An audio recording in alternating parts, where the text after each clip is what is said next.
Ciao e benvenuto a Transforming Tomorrow, il podcast della Pentland Centre for Sustainability in Business. Sono Paul Turner. And I'm Jane Babington. For a long time, we've been lacking culture on this podcast, but today that changes. Because we're chatting all about cultural sustainability and its importance, despite its lacking presence within the SDGs. And I promise it will make sense in a minute why I was speaking Italian.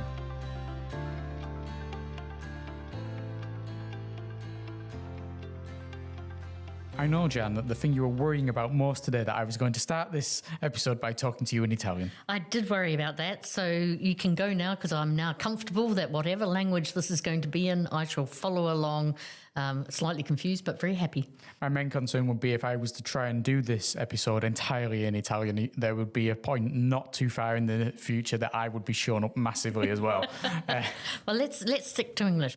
But that gives us a little bit of a clue that we might have a guest from Italy. We might have a guest from Italy, and what we're going to be talking about with our guest from Italy is lots of things to do with cultural heritage and sustainability in the cultural sector. Oh, that's really great because we often forget about the cultural sector. It's a big business sector, but it's also a sector where people live and interact with in their day-to-day lives. But also it's got big sustainable development questions related to it as well.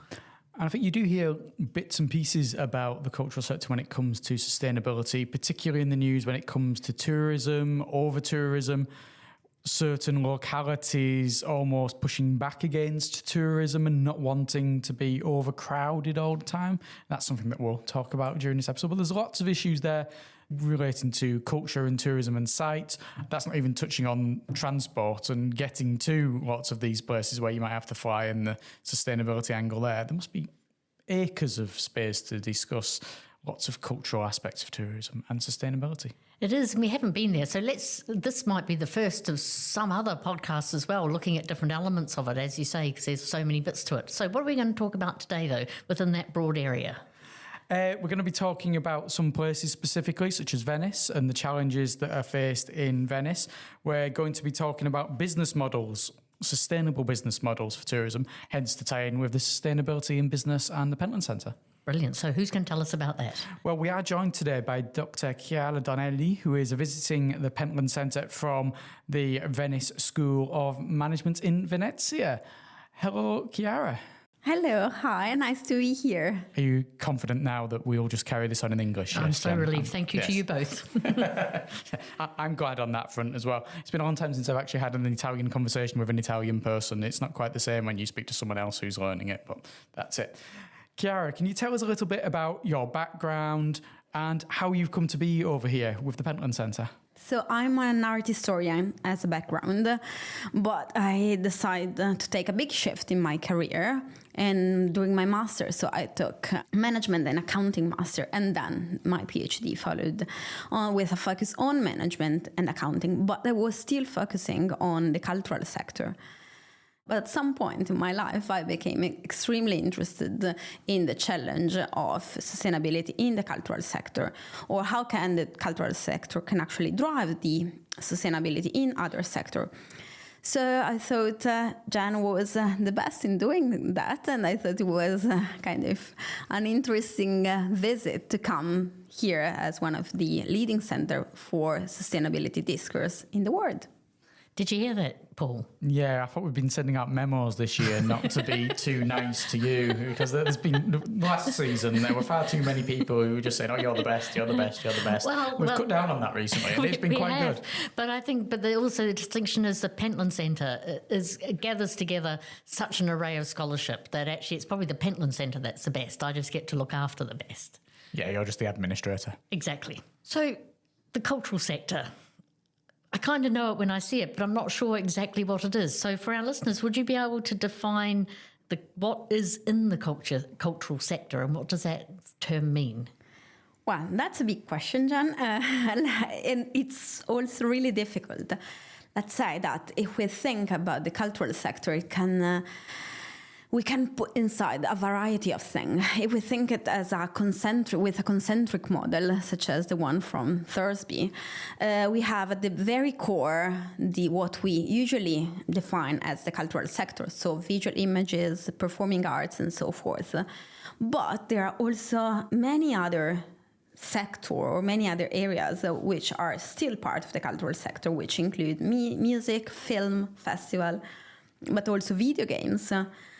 And I really like the definition of UNESCO, in which they say that culture is what we are and shape our identities. So inside the cultural sector, we can always have both the intangible dimension, which is the one which is most recognizable and let's say the one that usually people tend to think at the cultural sector as, but at the same time, we also have this intangible part, which include tradition, which include myths, and whatever it's representing the person that we are and what's the community in which we live on, it's represented with. When it comes then to sustainability and the cultural sector, how are the Sustainable Development Goals, the UN SDGs, fitting in with culture and the cultural sector? Oh, another challenging question. Let's say that there was a big debate around it because culture never had a specific goal. And if we think about the pillar, we do have the environmental pillar, the social pillar, the economic pillar, but in the SDGs, we cannot find the cultural one. And that sparked a big discussion of where is culture and if its culture is so relevant for the cultural of the sustainable development or not. We can say that culture is indeed transversally present in not all, but in several other SDGs. If we think about decent work, economic growth, the reduction of inequalities, and so many other. But the fact that culture didn't have its own specific pillar, it sparked a lot of initiatives around the world to recognize it as pillar per se. So we can say that in the SDGs, culture is the missing one. It's interesting that, Jen, because we have talked a lot about in the past making sure we go beyond environmental sustainability, which is the one that most people are going to think of whenever you talk about sustainability. We've looked at economic sustainability, we've looked at social sustainability, cultural sustainability. I maybe would have put that under the banner of social sustainability, but it's much broader than that and it can touch on many areas. And I think in some ways, what Chiara says, it's sort of like it's the water we all swim in, so we don't even know that we're swimming in terms of the cultural context and background where things happen, but immensely powerful in terms of shaping how we know the world, how we might relate to it, how we might think about different futures. So all of the podcasts have sort of thought about what the future might be. All of these have cultural artifacts associated with them that may be visual or music or art or whatever that will draw people into those conversations. So in that respect, I think I'm really pleased that somebody picked up that the SDGs didn't actually treat that well and have had these projects to draw out those elements. Because we're not slaves to the SDGs. We don't look at them and think they are a perfect encapsulation of everything that is sustainability. We've had these conversations before. We've had guests on the show before who have a particular aversion towards the SDGs. So they're not necessarily perfect, but if there's ways of making sure that culture is involved in the SDGs, then that's important. Yeah. And I really I was thinking of Tim Lamont's podcast where he says you won't save what you don't love. So actually nurturing a love of nature and understanding of it is a cultural aspect. So not even seeing it as a subset of social, but linking together all of these different parts and pillars of the sustainable development agenda. And lots of people are going to understand the love of nature, but they're also going to understand the love of culture. Yeah. Lots of the things that you've mentioned there, Chiara, such as video games. Jan, I know you're a big fan. I know you're every night on the PlayStation when you finish here at work. Video games, you've got opera, you've got song, you've got theatre. All of those areas are things that people love. So therefore it seems natural that they'd want to protect them. One of the things I think is amazing is that you get to work in Venice. And so I've only visited Venice once, sort of in the early 1990s, and I was like blown away. I was fresh out of New Zealand, so it was inconceivable to me that a place like that could even exist. And then almost inconceivable that it actually wasn't a theme park, that people lived there, and it was amazing. So a lot of people travel to Venice and other tourist attractions because they're going there to see culture. So how is tourism and the cultural sector linked together, and what challenges does that present for sustainable development? Tourism for quite a long time was regarded as an alternative to other sectors which were much more impactful, such as the mining industry, petrochemical plant, and so forth. So that was regarded as an alternative. Unfortunately, I'm afraid it's not. Tourism monoculture tend to be quite as extractive and as devastating as other type of industry. And if you think about the number of neologisms that has been created to describe such phenomena, such as, over-tourism, but also Disneyfication of cities, or as you were saying, Airbnbification, the platformization of tourism, and so many more. And they all these new terms try to capture the very absence of this phenomenon, which is the fact that I'm afraid to say that there is such a thing as sustainable tourism. Not that can exist, but it's really difficult to have, and we should keep an eye on it. If you think about the effect of tourism on community are devastating, it can include the fact that the tourists tend to want to consume as many experiences as possible. And so they result in rise of the price, displacement of residents, and a lot of services moved from the welfare type of services for residents to services at the benefit of visitor. We have researchers working in modern slavery in tourism or stereotypization of identities. The culture inside the tourist industry tend to become commodified. So heritage, rituals and identities become standardized, simplified, stereotyped, and staged only at the benefit of the visitor, which indeed they will result in losing the very essence of their nature. I think if you're going to pick one place in the world that maybe suffers from these issues, it would be Venice, where you're from. We've all been to Venice. We'll have seen various different aspects of it, and we'll also have no doubt seen the news stories where you see various things about cruise ships and the issues there.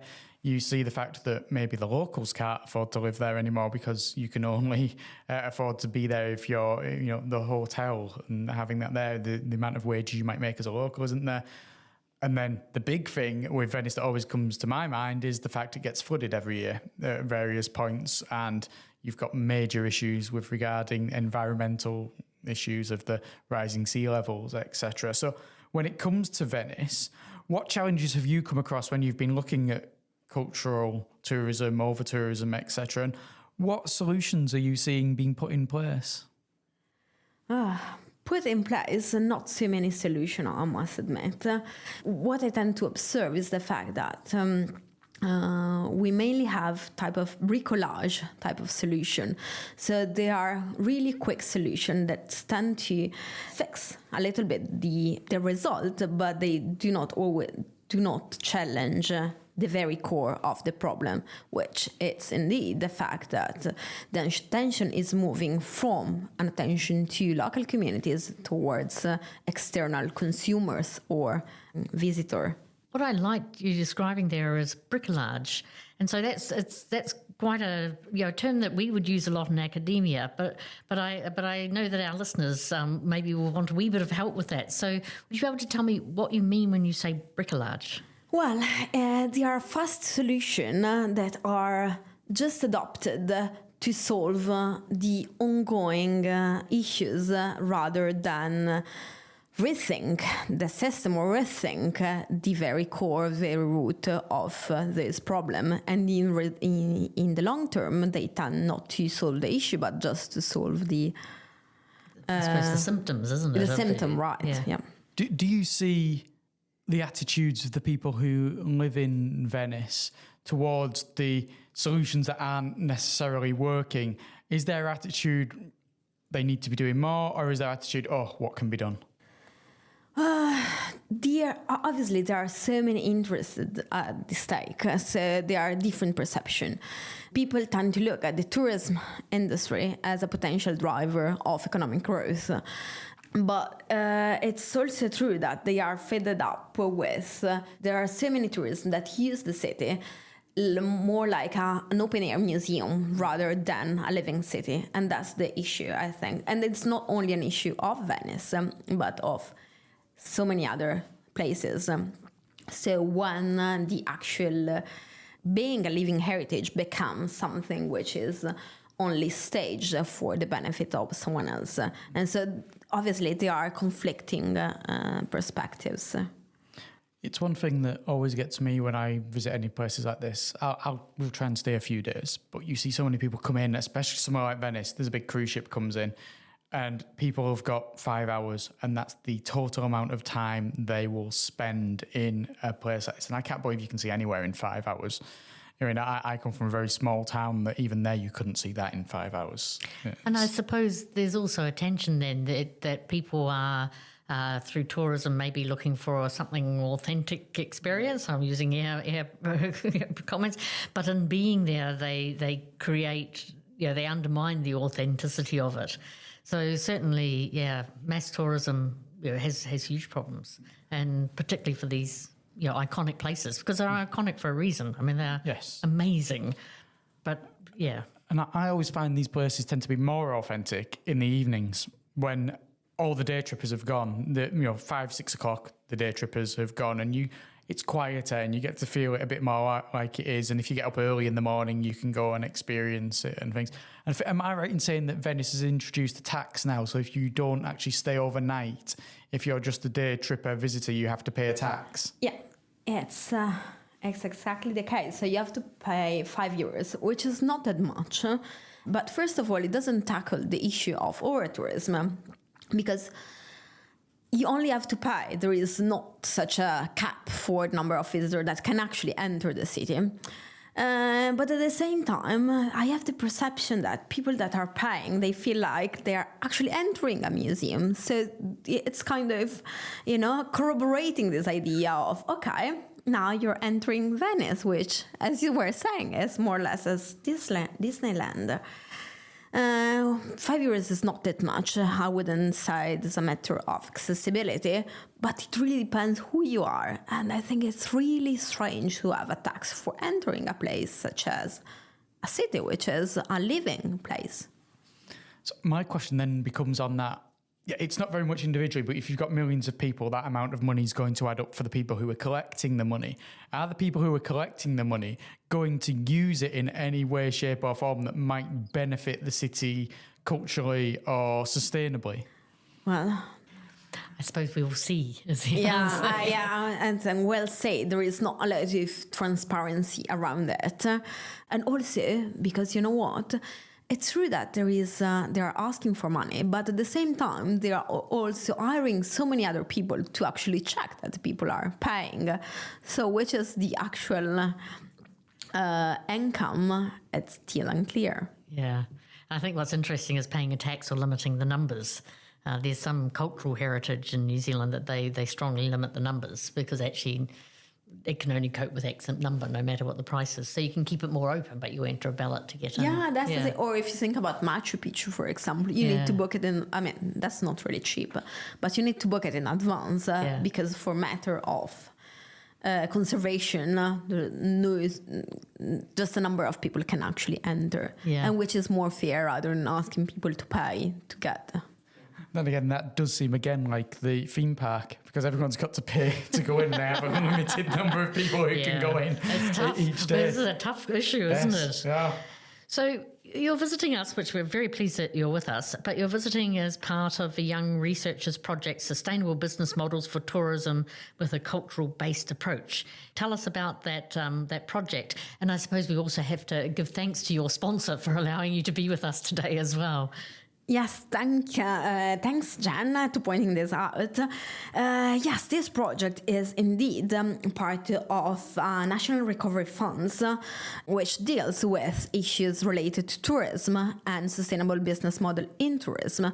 And with this team of young researcher, which is a really interdisciplinary team, we want to address issues around, again, sustainability in tourism with a reflection around waste.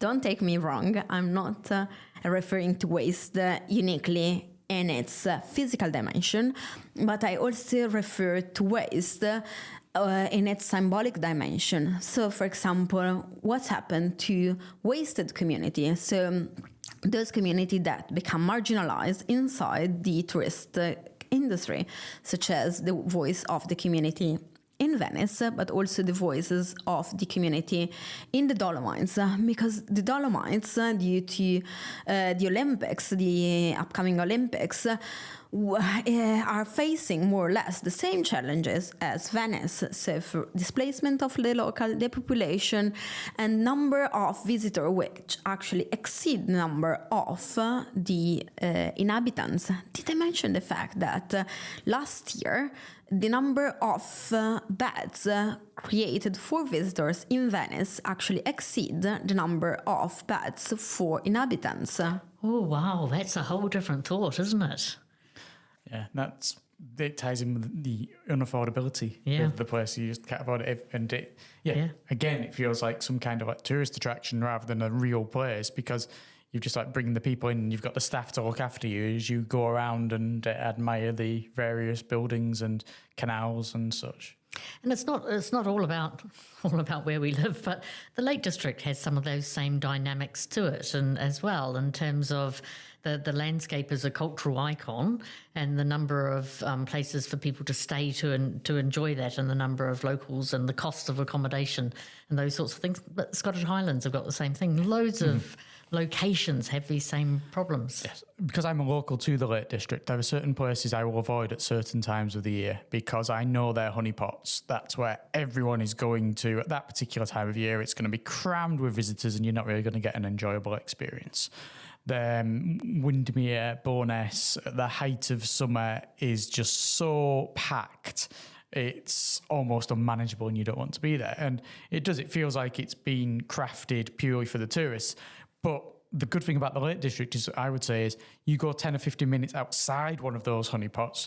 Most of the tourists who are there, who've travelled by car, they're not there. They've not gone and done a bit of walking away up the hills. They've not gone and explored the Western Lake District or the Northern Lake District. They're not going there. And so you avoid a little bit of this feeling of over-tourism, but you are aware that it's there. And also, if you go out of season, it's busy, but it's a nice busy. Yeah. It doesn't feel like the place is dead and, oh no, what's going to happen to this town now because no one's visiting it anymore.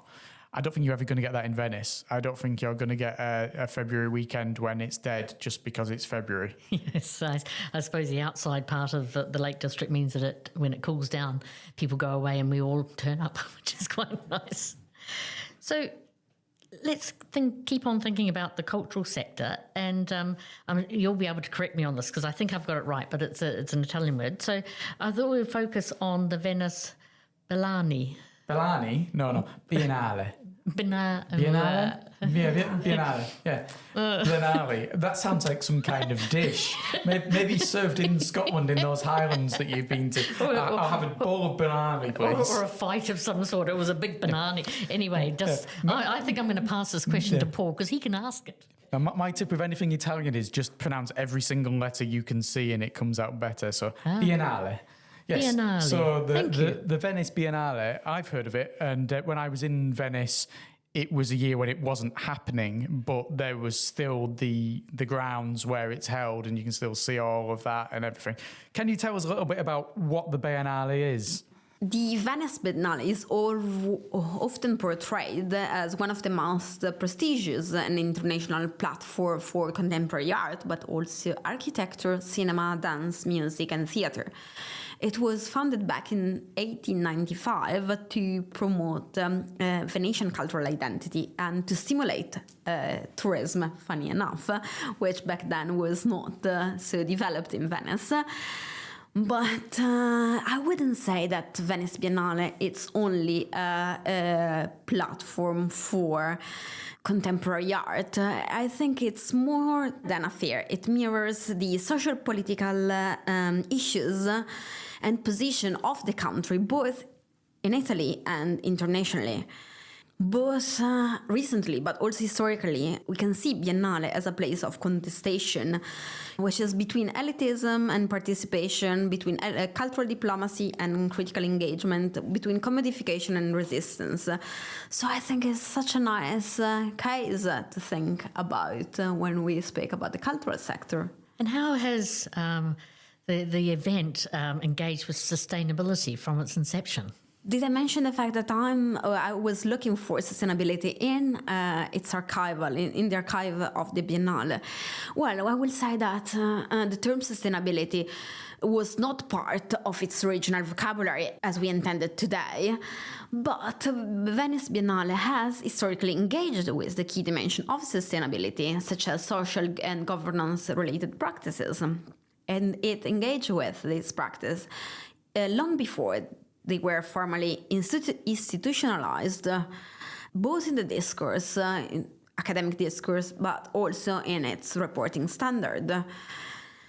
So, despite the fact that now Biennale claimed to be carbon footprint just because they took a compensatory path, I will say that the Biennale started to engage with sustainability with a focus on its mainly in its social dimension and then also in its governance dimension. So between 50s and 70s, the Biennale try to experiment some participatory governance solution with, for example, board meetings, staff assemblies, and the inclusion of trade unions inside their board of directors.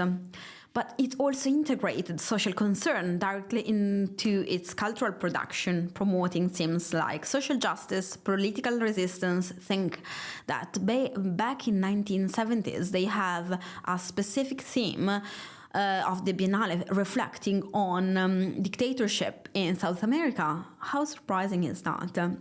So they were trying to actually include those marginalized community and voices inside their strategy. And also they decentralized their activities, reaching out the working class and moving part of their traditional activities from the very core, the very center of Venice into production places. So industrial petrochemical plant. For me, that was extremely fascinating. Well, if we think about the environmental dimension, they were reflecting on that, but mainly through the themes of their exhibition. So, for example, in 1968, Uriburu has this performance in the Grand Canal in which he dyed the water of the Grand Canal to actually make people aware of the pollution of the water in Venice. Well, to me it was surprising because I thought sustainability was actually kind of a new phenomenon, which indeed it's not. And in fact, we've been having some really interesting conversations because we've been thinking about how people produce sort of oppositional accounts to the mainstream. And in the accounting side of academia, that started in the 1970s. And so there was this big upwelling of a lot of experimentation at that time. And then it all went quiet, and then it sort of returned in an environmental form in the mid-90s.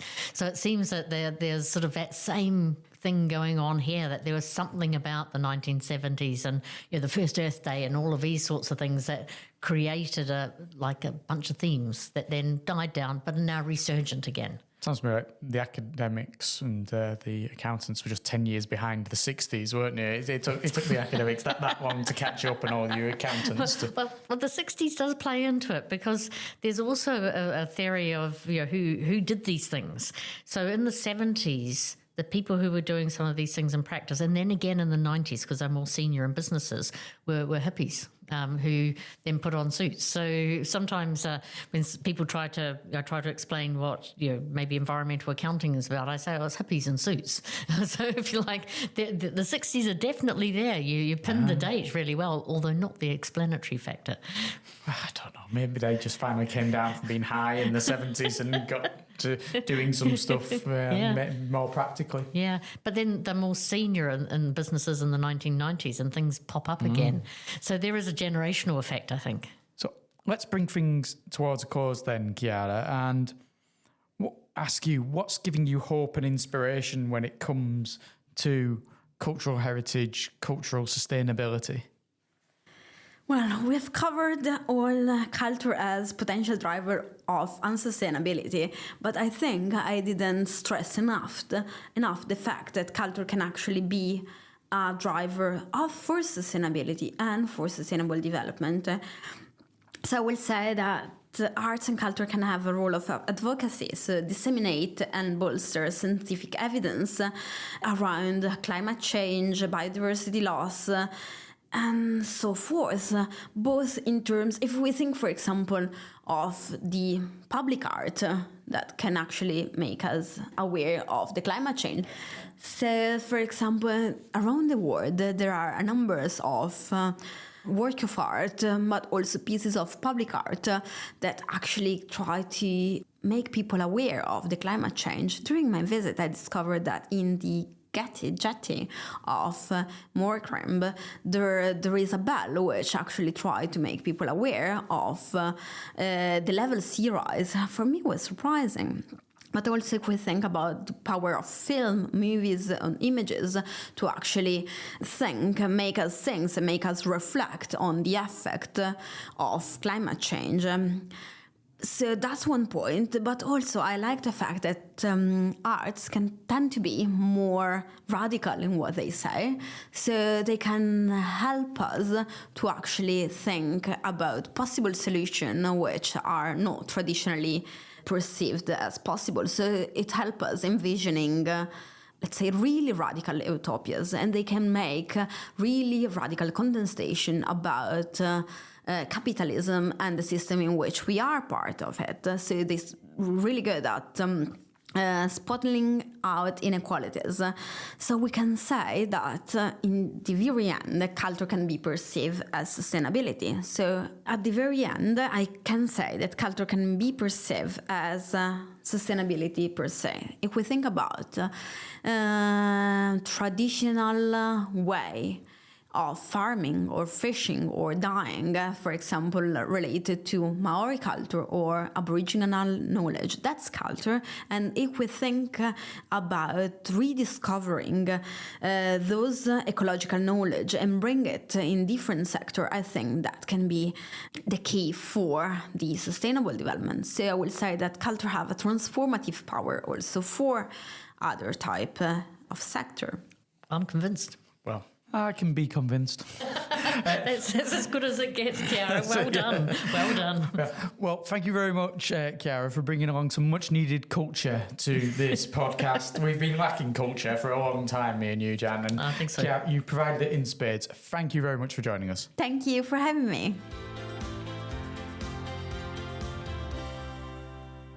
So, Jan, cosa pensa della discussione? Sì. Yeah, got you there. Oh, poor our producer currently is almost wetting herself laughing, given that. Yeah. Yeah, but what the listeners can't see is that your arms move about in what you obviously view to be a very exuberant and gesturing Italian manner. I have a half Italian grandson, so I suspect that it would be really good for both my husband and myself to learn some Italian, because he's going to be bilingual, so it might be really good for us all to have a wee go. Sì, deve imparare italiano. Yes, does... Yes, you have to learn Italian. Excellent, I'm with you. Okay, so enough of this nonsense. So what did you make of that conversation? Funnily enough, that's exactly what I said to you at the start of this, only I said it to you in Italian and you didn't understand. So you're just going right back to what I said a few moments ago. Beginning.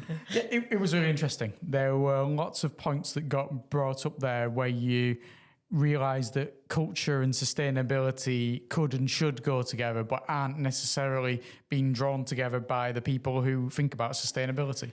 And Chiara's spent some time in Aotearoa, New Zealand, and so in that context, cultural sustainability is always a fourth pillar, and is there because it's a good pillar to have, but also if you have a strong Indigenous community as well, then it's just drawn to your attention. But I think it's in the background of many of the other conversations that we've had with guests, and so it was really nice to foreground it and for us to be able to see a bit more about it. Yeah, we've talked a lot about different cultures and how they approach sustainability without necessarily highlighting the fact that it's a cultural element towards sustainability. Yeah, so it has been good to bring that there. Before we'd had this conversation, when it came to culture, what I think about of culture is historic culture and the culture of a place. And it was immediately obvious from when Chiara started to talk there that other areas of culture, which other people will think of as culture before they think of anything about the history and the background of a place, are there as well. So the arts, the video gaming.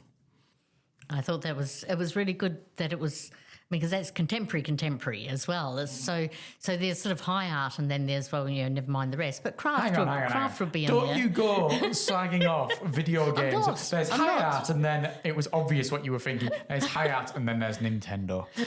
Not at all, because craft is in the same place. So craft, quite often, it takes material culture. It's got a deep cultural significance, but it's quite often left outside of the cultural industries as not being posh enough. Yeah, arts and crafts, and you don't have to ask which one of those is viewed in the higher regard by anyone who uses the term arts and crafts.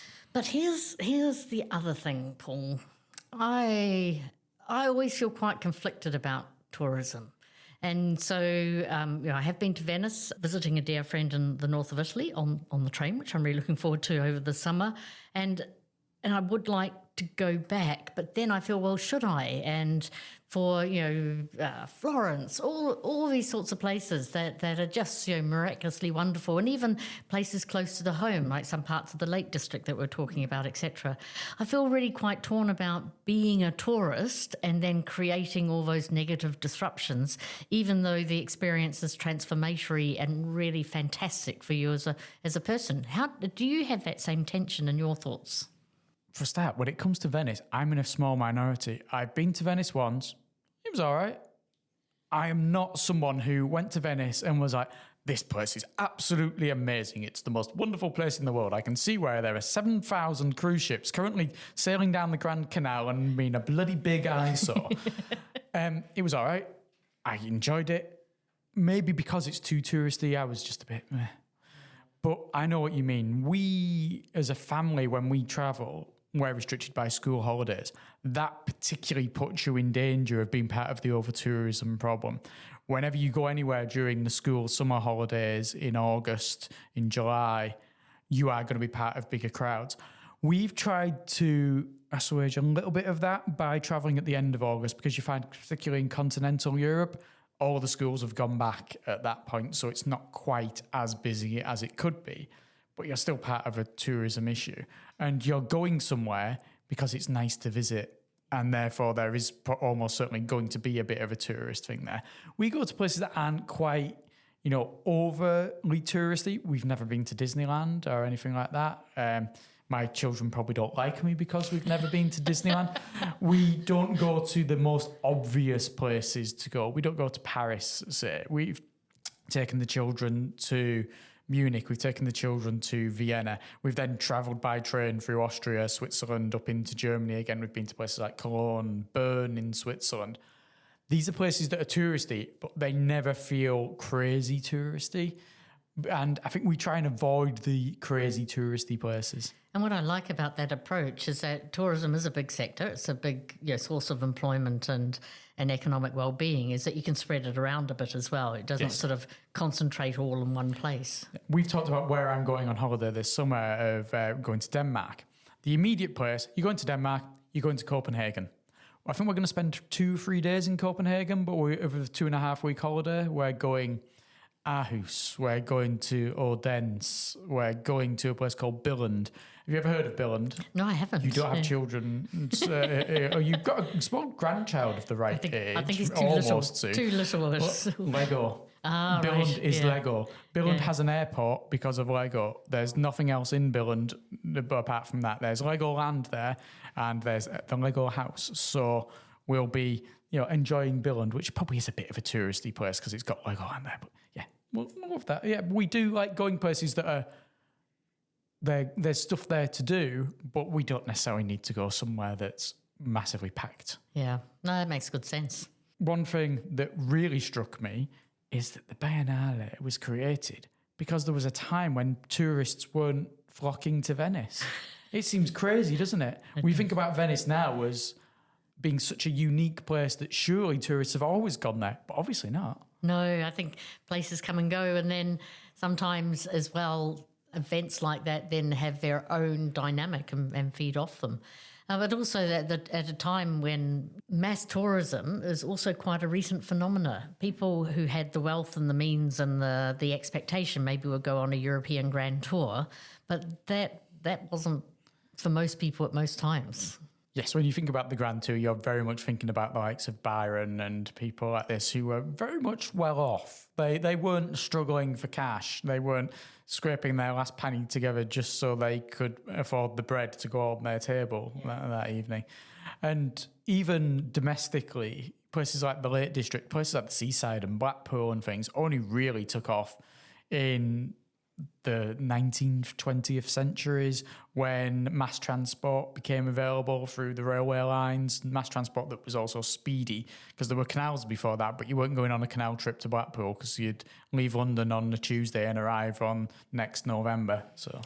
And this also ties into thinking about, how the speed of travel then dictates different places as being accessible or not accessible. So all of these things, I suppose it's that wicked framing again, isn't it? The complex adaptive system, all of these things come together in order to make sense of what the situation might be for a particular place at a particular time. And it ties back to what we spoke about a few weeks ago now about the night trains and how that fits into the European geographic model, and it fits into the Chinese geographic model in a different way. It doesn't always fit into other geographic models, and that particularly night trains might be used by tourists. And we talked then about the different restrictions that are in place for domestic flights in certain countries. And yeah, there's so much to consider when it comes to the tourism aspect of it.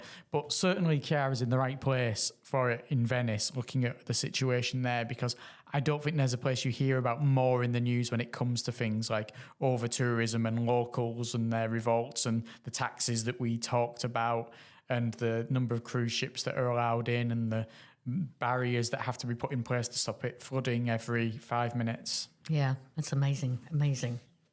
So next week, we're not going to be talking about cultural tourism, but we are going to be going far, far away. Really? Where are we going next week then? We're going to be talking about shrimp in Thailand. Oh, yes, that's far, far away, indeed. Yes. I don't know if Thai shrimp are a cause of over-tourism in Thailand, but I'd suspect not. I'd suspect that people go to Thailand more for the beaches and for the nature and various things like that. Yeah, and they've got some amazing old ruins there as well. Yeah, so no, Thailand, let's go then. What are we doing in Thailand? Well, we're talking about Thai shrimp, and we're going to be talking about it specifically when it comes to things such as antibiotics. And we're going to be talking about antibiotic resistance. We're going to be talking about antimicrobial resistance. We're going to be talking about how this all fits in with farming of foods and how this fits in with humans. That's a really nice, diverse segue from tourism to shrimp. Yes. And I'm sure you'll have shrimp on your next holiday, just not necessarily the ones we're talking about. Until next time, thank you very much for listening. I'm Paul Turner. And I'm Professor Jan Babington.